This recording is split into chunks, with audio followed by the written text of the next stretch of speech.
because you've rated your loyalty and dedication by 10. At kung kailangan nyo pong ialay ang buhay nyo, mailigtas lamang ang dating Pangulo, gagawin nyo din po ba yun? Yes, Your Honor. See? Kung kaya nyo pong ialay ang buhay nyo, mailigtas ang dating Pangulo. The more reason na kaya nyong magsinungaling, mailigtas lang ang dating Pangulo. I was listening to our resource persons about the statistics as to the number of lawyers who were victim of EJK. Do we have statistics already with respect to the prosecutors and with respect to the judges? Or does this number include already the prosecutors and the judges? If I may, Your Honor, yes, the number already includes judges and prosecutors. Actually, just a clarification, while the NUPL reports that there were 59 lawyers killed, this number is qualified as lawyers were killed because of prima facie work-related, but there were actually 65 lawyers and judges killed during this period, Your Honor. And have we verified, Attorney Conti, whether this 59 or 63 lawyers, some are prosecutors and judges, were actually handling cases of dangerous drugs law? All yes. of them? Not all of them, Your Honor. There are a few, and the problem is if the police do not investigate further and float many other motives for the killing, the drug connection cannot be pursued any further. But among them would be, as Attorney Colmenares has already mentioned, lawyers of Rolando Espinosa, lawyers of Melvin Odicta. These are, well, so-called drug lords. There is also a former judge, Ezekiel Dagala, who was named in the narco list. There was also a lawyer, Baby Maria Concepcion Landero Ole, whose late husband's involvement was alleged to be, because he was formerly detained on drugs charges. Her late husband's involvement was the alleged motive for the killing. There was a prosecutor in the Parahinog case, Your Honor, Jeronimo Marabe Jr., and the judge in the same case, Judge Edmundo Pinta. These two were killed in the same because of their relation. In other words, Attorney Conti, can we say that generally these lawyers are handling or involved in dangerous drugs cases? Yes, Your Honor. I'm interested to know also about the outcome of the preliminary investigation of the total number of cases which are pending during the time with the prosecution, and the number of dangerous drugs cases which are pending in court during the time, particularly that is 2016 up to 2022. Do we have a data on this? Your Honor, unfortunately, that data would be available with the Office of the National Prosecution Service from the DOJ and the Supreme Court. I understand the Supreme Court had efforts to compile these numbers, including that of plea bargaining success rate. So, would you be willing to help the Quadcom solicit this information from the Supreme Court? Because I honestly believe that this will help us understand and establish more what really happened during those times, particularly with respect to the war on drugs. Yes, Your Honor. Mr. Chair, I wish to proceed this time to XPO4 Sunny Buenaventura. Thank you, Attorney Conti. Your Honor, mayroon akong prepared opening statement. Pwede ko pang mabasa ito before answering your query or question. Mahaba ba yung wala po. Brief lang po.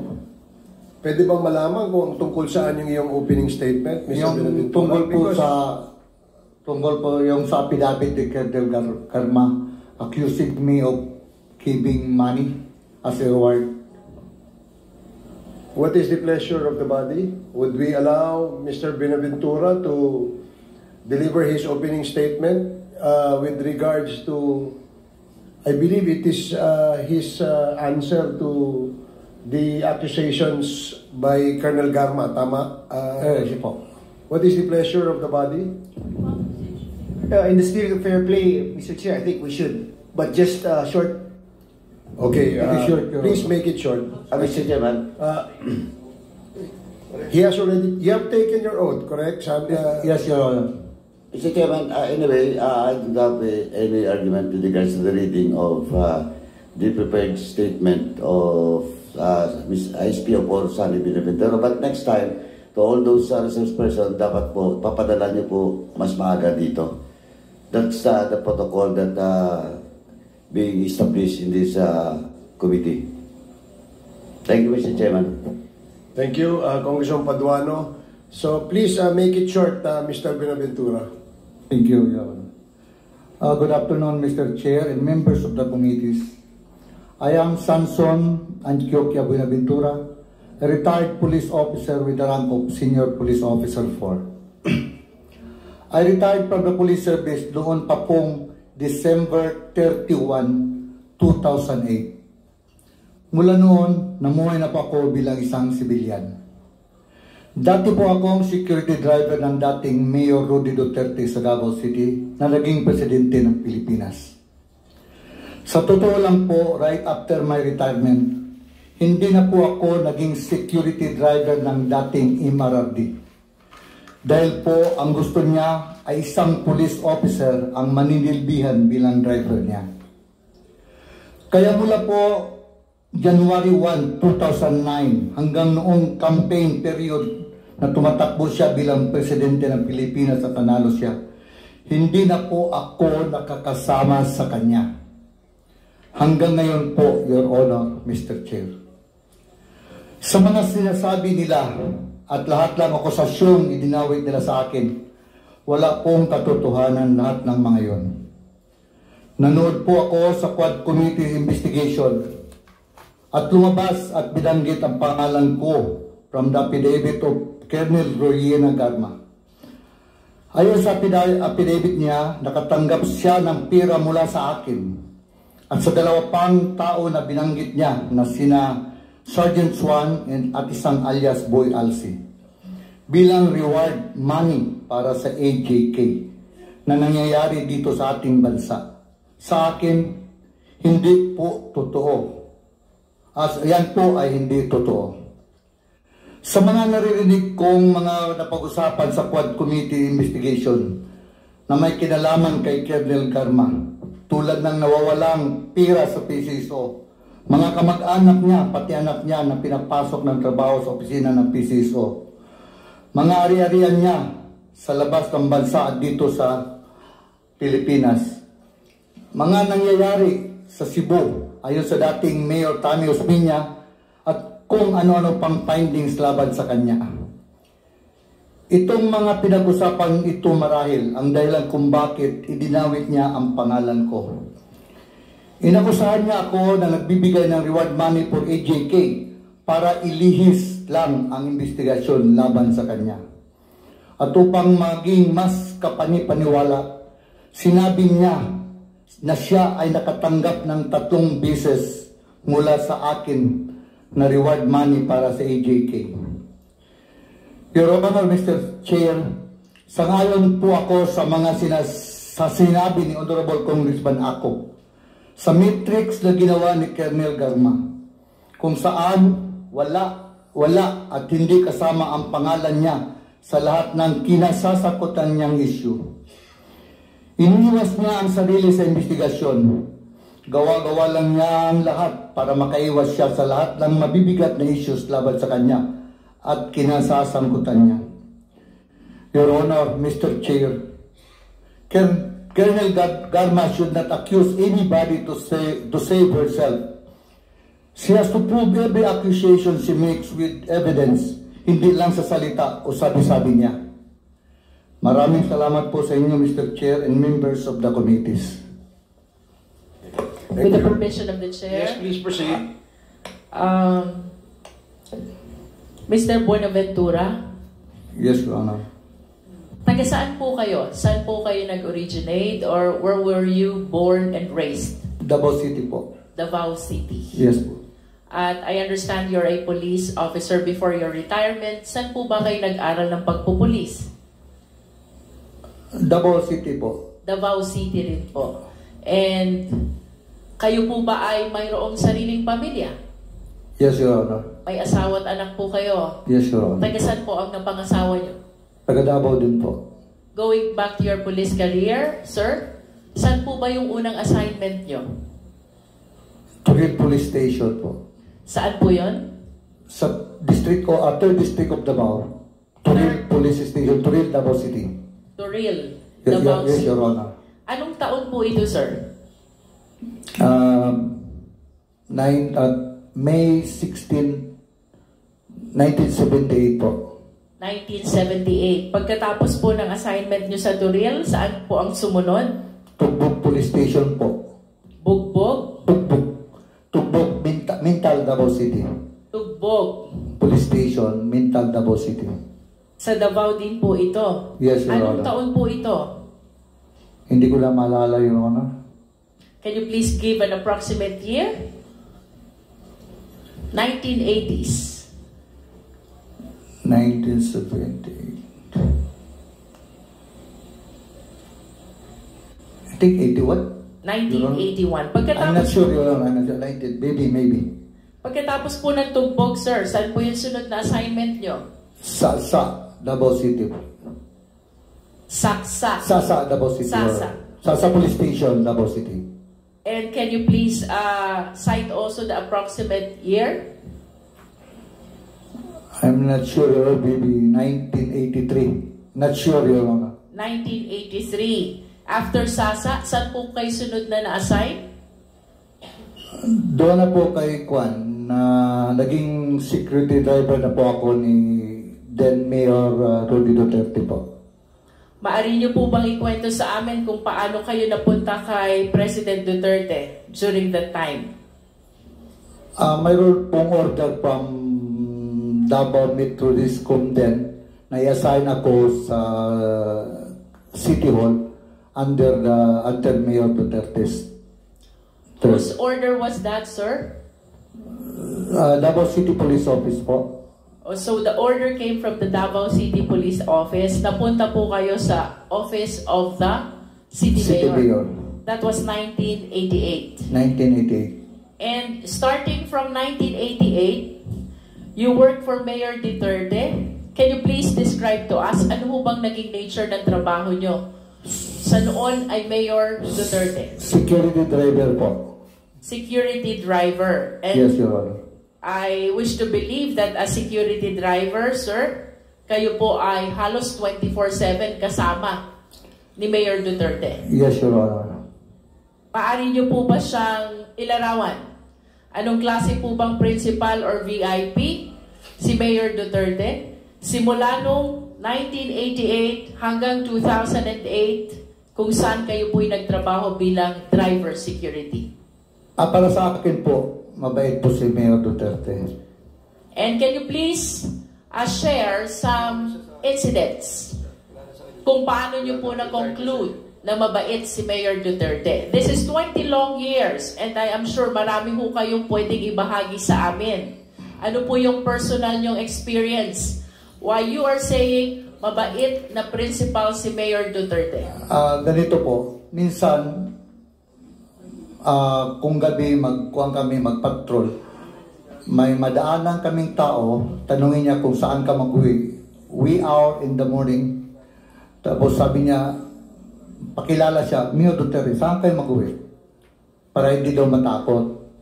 Sabi niya sa Santa Cruz, Mayor, outside Davao City. May dalang bata, may dalang anak niya, 3. Husband, wife, at saka yung anak nila na maliit. Sinabihan ni Mayor yung backup, ihatid niyo sa Santa Cruz, Davao del Sur. So, inihatid nila. Aside from that, Mr. Buenaventura, bukod doon sa paghahatid, doon sa nadaanan yung mag-ina, ano pa ho yung mga insidenteng maaari nyo ibahagi sa quad? Bakit nyo sinasabing mabait na principal si Mayor Duterte? Minsan po, manonood siya ng news every afternoon, 5 p.m. Minsan may maghingi ng tulong yung mga bata na malaki ang ulo. Tawagin niya ako. Tawagan mo si Bong. sagutin mo ang gastos doon sa ospital. Tapos, huwag nyo na sabihin kung saan galing. By Bong, are you referring to Senator Bongo? Yes po, yes po. And with respect to you as a driver bodyguard, personal driver and bodyguard of Mayor Duterte, ano pong naaalala niyong insidente why you are concluding na mabait na principal si Mayor Duterte? Sa inyo pong personal na buhay, ano pong nagawa ni Mayor Duterte? Marami po. Can you please yung share some? Yung mga bata na cancer patient, binilihan niya ng bahay. Sir, I am referring to your personal and family life. Ano pong nagtulong sa inyo?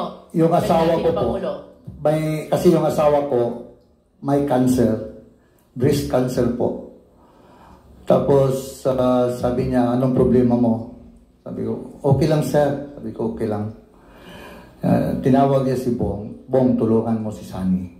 Nung tinulungan po ako, 2 beses na operahan yung misis ko. Cancer patient. Ngayon po, at least, wala na siya. Okay na. Ayos, actually, na-cure po siya, na-cure. Nasaan po yung misis nyo ngayon? Nasa Davao po. And in addition po dito sa hospitalization ng misis nyo, ano po ba ang naalala nyo na naitulong ni Mayor Duterte sa pamilya nyo? Wala naman po kasi ako po talaga may sinabihan si Mayor. May sinabihan siya na yung buwan, sabi niya, son, sabi ni Mayor, ito si not to doubt myself, ma'am. Sabi niya, ito si Sunny, wala talaga binigay sa akin itong problema. Tinutulungan pa ako. Kasi hindi kasi ako nagakuha sa kanya, sir, ganito problema ko, sir, ganito problema ko, sir, bahay. Wala po. Wala talaga. Kung ano lang ang kuha niya, ma'am, na siguro pag, wala talaga, kahit sa school, hindi ako nagakuha sa kanya na may problema ko sa mga anak ko sa eskwelahan. Magkano man nagawa namin yun, walang trabaho pa yung first mga asawa ko. Wala, hindi ko nagakuha sa kanya na ganito, ganyan, kuryente, wala talaga, ma'am. Are you trying to say, Mr. Buenaventura, that for a period of 20 years, that is from 1988 to 2008? Ma'am, sorry po. Ang sinasabi niyo po ba, simula 1988 hanggang 2008, ang naging personal na tulong lang sa inyo ni Mayor Duterte ay yung pagpapa-ospital ng inyong misis at wala nang iba? Minsan po, siyempre, pagdating ng Christmas, bigyan ka ng bonus, ganon. Pero kahit nagpatayo ako ng bahay, wala man, hindi man siya nagkuhan. Hindi ba din ako nagsabi sa kanya? Nagpatayo ako ng bahay, sarili ko, unti-unti. Hindi ba ako nagsabi sa kanya, nagpatayo ako ng bahay, so wala. In other words, Mr. Buenaventura, aside from the modest gifts during special occasions, ito lang ang naaalala niyong naitulong na personal sa inyong pamilya, ang hospitalization ng inyong breast cancer na misis. Mayroon naman, ma'am, pero hindi ko na makuha niya, ma'am. Konti-konting bagay. Minsan, bigyan ka ng sapatos, search, ganyan lang, ma'am. Mr. Buenaventura, how well do you know the President? Gaano niyo po kakilala si Pangulong Duterte? Mabait po siya sa tao. Bukod po sa mabait na sa tao, what else can you say about him? Kalaban niya po yung mga kriminal. Mr. Buenaventura, I wish to believe na dahil kayo po'y taga Davao, doon kayo pinanganak, doon kayo naging pulis, doon kayo nagkaroon ng unang assignment hanggang sa napunta kayo kay Mayor Duterte. Talagang kilala nyo po si Mayor Duterte. Tama po ba? Yes, Your Honor. As a matter of fact, 20 years of your career in the Philippine National Police was spent with Mayor Duterte. Tama po? Yes, Your Honor. Nais ko po sanang tanungin ito hong mga personalidad na babanggitin ko sa inyo na sa tingin ko po ikilala nyo ito dahil sa haba ng panahon nakasama nyo siya sa inyong trabaho. Nakikilala nyo po ba si Police Chief Inspector Ernesto Macasain? Yes, Your Honor. Sino po siya? Binidal police officer ng Davao City yun. How about SPO4 Desiderio Dick Cloribel? Yes, Your Honor. Kapwa police ko po. How about SPO4 Fulgencio Pavo? Yes, Your Honor. SPO4 Bienvenido Laud? Yes, Your Honor. SPO3 Jeremias Baguhin? Yes, Your Honor. SPO2 Teodoro Pagidobon? Yes, Your Honor. And PO1 June Naresma? Yes, Your Honor. Would you confirm with us na ito pong mga police na nakikilala nyo ay miyembro ng Anti-Crime Task Force ng Davao City Police during the time of Mayor Duterte? Headed by Colonel Batasait, Your Honor. Yes. I will be proceeding to the next batch of police officers, Mr. Buenaventura. Nakikilala nyo po ba si SPO3 Reynaldo Capute? Yes, Your Honor. How about SPO3 Simplicio Capute? Simplicio. Simplicio Capute. Simplicio Capote, wala po. SPO2 Antonio Balolong. Yes, Your Honor. SPO1 Jim Tan. Yes, Your Honor. SPO1 Ben Furog. Yes, Your Honor. PO3 June Cabalinan. Yes, Your Honor. PO2 Arnold De Chavez. Yes, Your Honor. PO2 Rezalino Aquino. Yes, Your Honor. PO2 Jovencio Humawan. Yes, Your Honor. PO2 Enrique June Ayaw. Yes, Your Honor. PO1 Tata Migueliano. Yes, Your Honor. PO1 Ronald Lau. Yes, Your Honor. PO1 J. Francia. Yes, Your Honor. PO1 Reynante Medina. Yes, Your Honor. Senior Inspector Junicio Abude Jr. Yes, Your Honor. Bakit niyo po sila nakikilala? Kapwa police po sila. Kapwa police ko po from Davao City. And would you confirm that they are members of Heinous Crime Task Force? Yes, Your Honor. And that was also during the time of Mayor Duterte? Yes, Your Honor. Ang sunod ko pong itatanong sa inyo, nakikilala niyo po ba si Edgar Matobato? Nakilala ko lang po si Edgar Matobato sa Samal Island, Your Honor. Paano niyo po siya nakilala? One time, may nakita ako wearing sleeveless shirt. Siguro, sleeveless.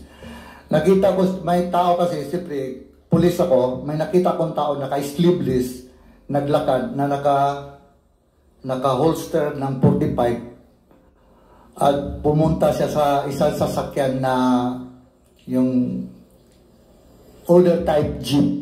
Mayroon niya siyang owner type jeep. Paglingon ko, mayroon siyang importin. Napatanong ako sa ibang tao, sino yan? Yan si Edgar Matobato, tauhan ni yung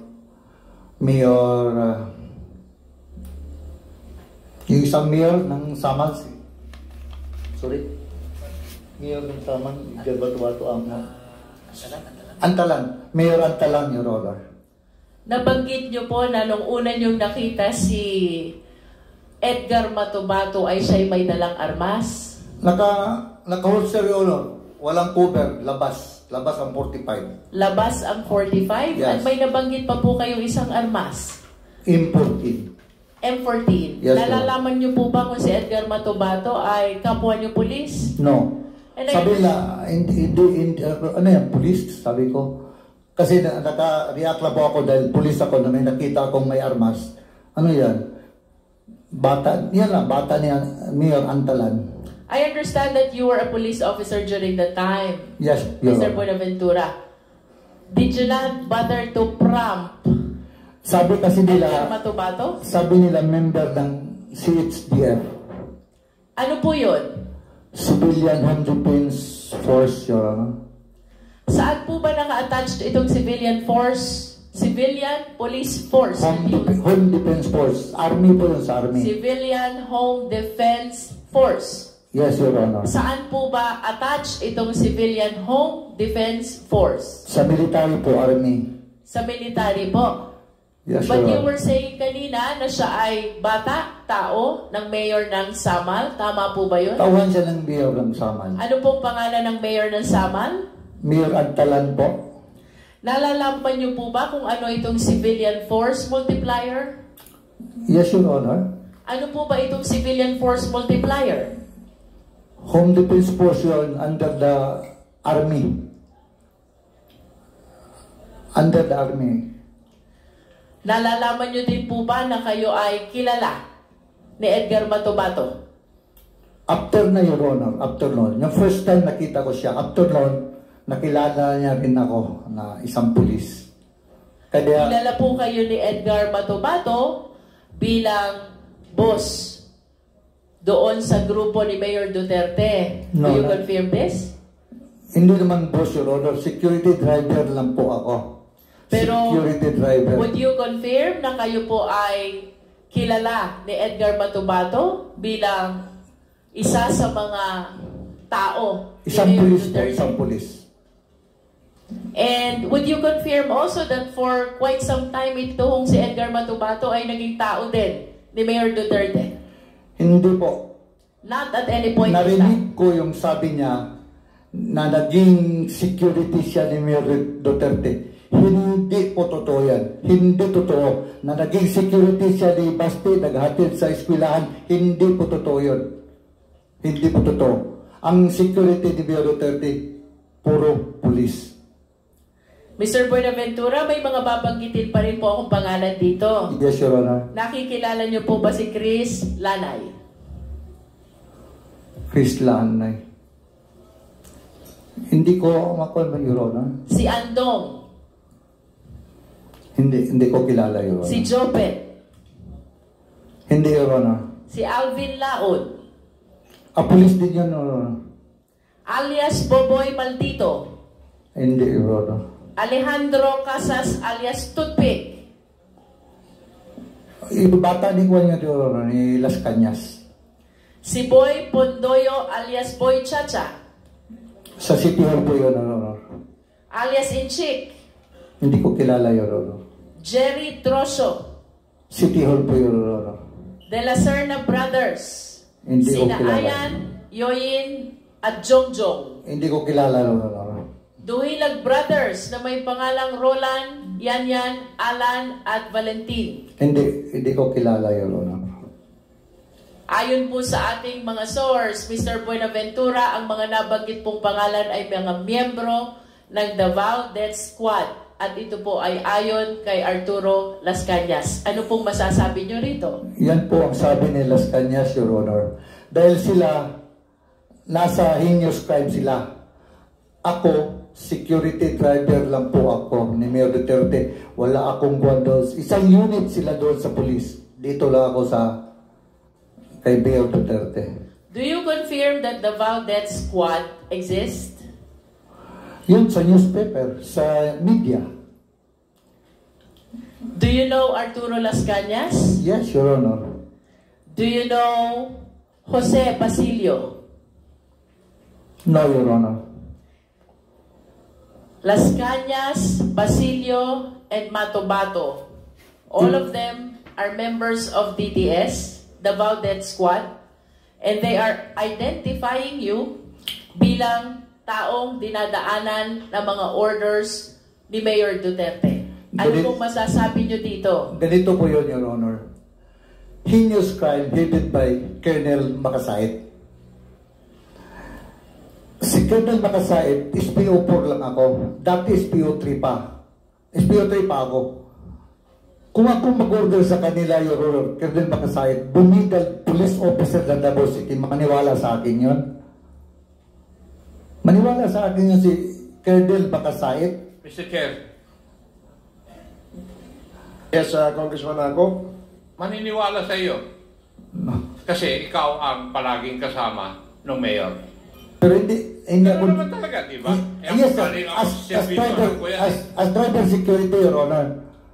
Driver security lang po ako. Pero kung may iutos yung mayor sa iyo, iisipin nung kakausapin mo, galing kay mayor talaga yan. Di ba? Wala mang giutos sa akin na ganyan, Mayor. Iba yung sagot mo sorry, kanina. Your Honor. Hindi ko naman sinasabi kung may iniutos sa iyo. Yeah. Pero yung sinabi mo na hindi pwedeng sumunod si Major Makasait sa iyo, susunod yun dahil ikaw ay driver bodyguard ni Mayor. Kalakaran yun, di ba? Maski naman sa servisyo, ganun eh. Di ba? Parehas tayong galing sa servisyo, kaya alam ko yan. Kaya huwag mong sagutin si Honorable Luis Ron ng ganun. Ang tamang sagot mo, hindi naman ako inutusan ni Mayor. Di ba? Mr. Buenaventura? Yes, Your Honor. Yes. Thank you, Mr. Chair. Mr. Buenaventura, sino po si Superman? Hindi nyo rin po ba alam?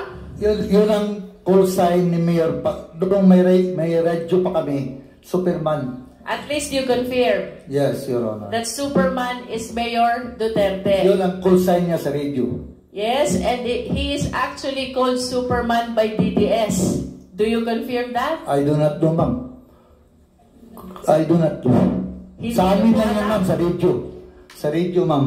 Yan ang call sign niya sa radio. Sa amin yun.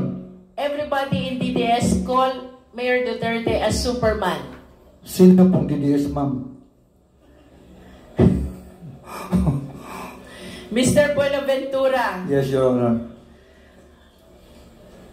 are you not confirming to the Quadcom the existence of the Davao Death Squad? Narinig ko lang yan, ma'am, dahil ang nagbigay ng pangalan yan is the media. Did you watch the Senate investigation where the President appeared? Yes, Your Honor. And did you watch him confirm that there is Davao Death Squad? Siya po, Your Honor. Yes, Siya po ang may sabi. did you watch him confirm? Yes. Napanood niyo po ba yun? Yes. And napanood niyo din po bang sinabi niya na si Senator Bato ay kasama dun sa Davao Death Squad? Narinig ko po, Your Honor. And of course, you've heard already that Las Cañas is also confirming that there is Davao Death Squad. Sa kanya, si Arturo Las Cañas po ang may sabi din sa kanya. Yes, and even Matobato is confirming that there is Davao Death Squad. Matubato. Yes, Your Honor. And even Jose Basilio is confirming that there is Davao Death Squad. Basilio, I don't know Basilio, Your Honor. But of all the names that I have mentioned, I hope you realize that the President himself confirms the existence of the Davao Death Squad, and you are denying the Davao Death Squad. I did not, Your Honor. Narinig ko lang, Your Honor. I am not answerable for President, Your Honor. Yes, but you are with the President since 1988 to 2008, Yes, and ma'am. I am inclined to believe that you know almost all the activities of the President. Tama po ba ako? But hindi lahat. And when the President says that he confirms that there is the Davao Death Squad, then it means that there is really the Davao Death Squad. And if you deny that, then somebody is telling a lie. If the President confirms this already, I do not understand why you keep on denying the Davao Death Squad. Sa akin po, Your Honor, narinig ko lang. So, kung nagsabi ang Presidente, narinig ko sa kanya. Before I end my interpellation, Mr. Chair, may I request the Secretariat to please flash the two pictures of the President with Mr. Buenaventura.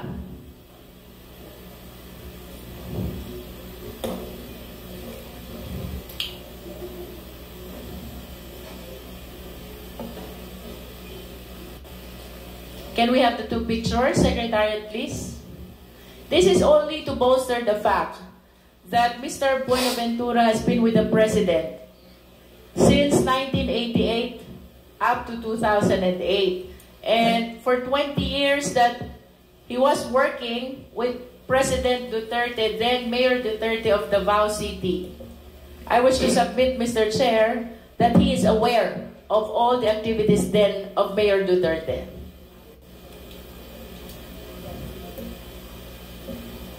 Secretariat.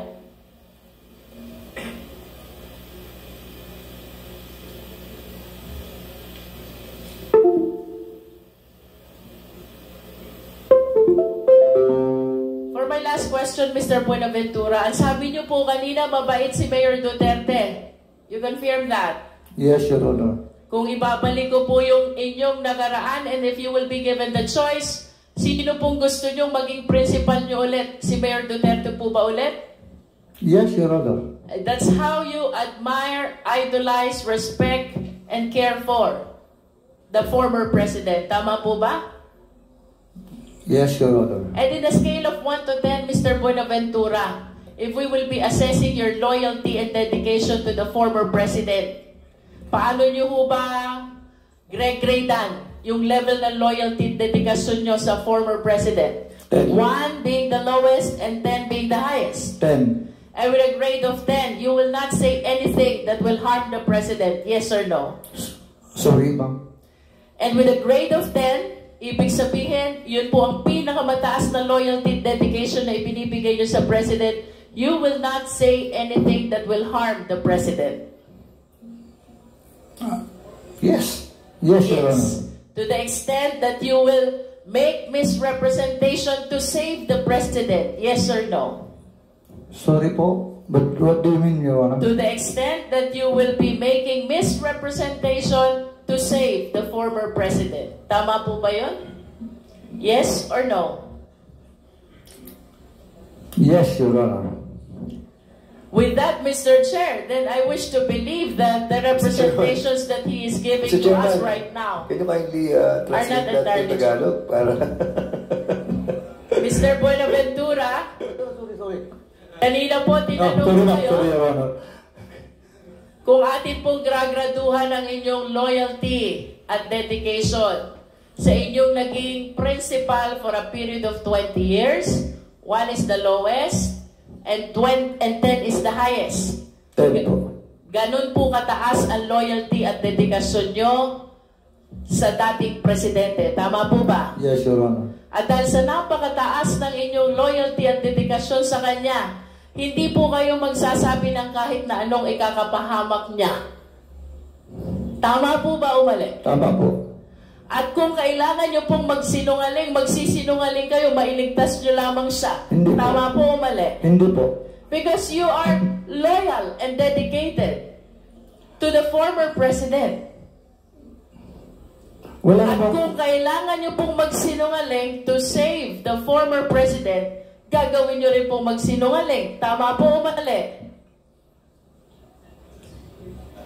Tama. Because you graded your loyalty and dedication by 10. At kung kailangan nyo pong ialay ang buhay nyo, mailigtas lamang ang dating Pangulo, gagawin nyo din po ba yun? Yes, Your Honor. See? Kung kaya nyo pong ialay ang buhay nyo, mailigtas ang dating Pangulo, the more reason na kaya nyong magsinungaling, mailigtas lang ang dating Pangulo. Can we please flash the pictures?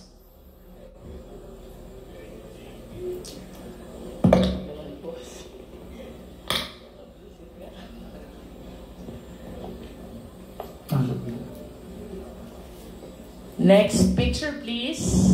The 2 old pictures. There. Maaari niyo po bang ituro sa amin dyan? Sino po ba kayo dyan? Yung naka-tindig po, nakaputi.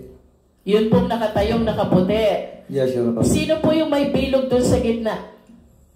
Si dating presidente po. At sino naman po yung mga kasama ninyo sa picture? Taga-media po. Taga-media. Saan po ba kuha itong letradong ito? Sa kwan po, sa Turil, yung sa Eden Bayabas po, hindi pa yun, wala pa yung... Mga anong taon po ba kuha itong letradong ito? Hindi ko lang maalala. Hindi ko lang maalala, Your Honor. Approximate year lang po. Perhaps you can base it on the looks of the former president. Batang-bata pa po siya dito. If you started in 1988, Early 90s, Your Honor. early 90s, so mayor na po si President Duterte during the time. Yes, Your Honor. As early as then, ganun na po kayo ka-close dito sa ating dating Pangulo, no? Kasi kahit mga media ang kasama, kayo pa rin ang kasama niya. Tama po ba? Ako kasi ang security driver, Your Honor. Is Turil outside Davao City? Within Davao City. Within Davao City. Can we flash the next picture, please? Sino po kayo dito, Mr. Buenaventura? Wala po ako dyan, ma'am. Wala po kayo. Sino po yung may bilog na naka-shades? Hindi po ako yan, ma'am. Sino nga po? Yung may bilog na naka-shades, if you can identify him. Nakikilala niyo po ba siya? Hindi po, hindi po. I think nakikilala ko po siya. He's the former president. Tama po ba? Ayun yung isa, ma'am. Yung dalawa kasi nakabilog, ma'am. Yung isa, ma'am, hindi ko kilala. Itong isa, ma'am, kilala ko. Is the former president. At ito pong nasa bandang kaliwa, sino po ba yon? Hindi ko kilala yan, ma'am. Hindi nyo po nakikilala. Yung pong nasa likod. Hindi po. Hindi nyo rin po kilala. But at least the first picture, Mr. Chair, shows that as early as 1990s, Mr. Buenaventura is already with the President, and having spent 10 years of his police career with the President during the time as mayor of Davao City, I wish to believe that he has given so much loyalty and dedication to the President, as proven by his recent answers. Ang sabi po niya, kung kailangan niyang ialay ang buhay niya to save the President, gagawin niya. At kung kailangan niyang magsinungaling to save the President, magsisinungaling siya. I submit, Mr. Chair. Thank you, Congresswoman Jinky Luistro.